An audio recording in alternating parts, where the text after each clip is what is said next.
هل الاستخبارات الإيرانية تمدكم بهذه المعلومات؟ لا أعلم بذلك.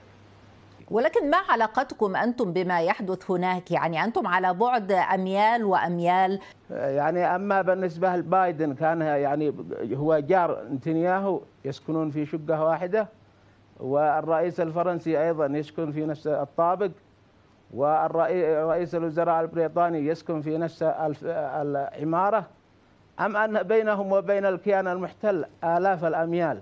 أجب على هذا السؤال. ما الذي حققه الحوثيون من كل ضرباتهم حتى الآن لربما 23 استهدافا؟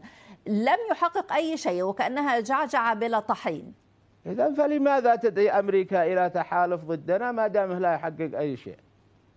لم تحققوا أي أضرار لإسرائيل، لم يصبها أي نوع من أنواع الضرر، إذن هي جعجعة بلا طحين. يعني على أي معلومات تستندين في أنه لم يصبها أي ضرر، وهم يشبه شلل تام للموانئ المحتلة في الأراضي الفلسطينية؟ أنت التي تجاجعين بأسئلتك بلا طحين، المفترض أن تعلمي بأن ما نقوم به هو دور مؤثر.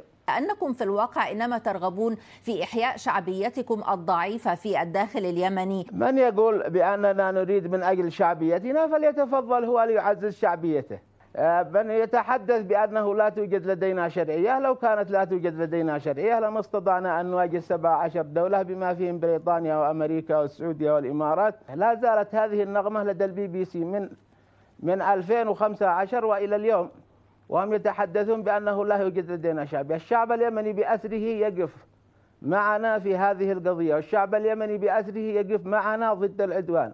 هل أنتم قادرون على مجابهة رد إسرائيلي عنيف محتمل؟ اليد الإسرائيلية هي تصول في رؤوس إعلاميكم في الBBC التي تجعل من إسرائيل بعبع كبير وأنها الجيش الذي لا يقهر. بدون شك. ألم يتم اغتيال رضي موسوي وصالح العروري؟ بالتأكيد، لكن لا يعني أن اغتيالهم أنها انتهت المقاومة، ولا يعني أن اغتيالهم أنها انتصار لإسرائيل، لأن الاغتيالات ليست دليل الشجاعة ولا دليل الإقدام، إنما دليل الجبن. أنت تعرفي بأنك لا تستطيع أن تقفي إلى جانب القضية الفلسطينية ولا تتحدثي بحرية عن الجانب الفلسطيني، الحوثيون لم ينفوا الآن داخل بريطانيا معروف مسألة أن الدعم حتى من الإيراني يتحدث أو يقف ويدعم الجانب الفلسطيني يتم شطبه، يعني قد تلغى وظيفته.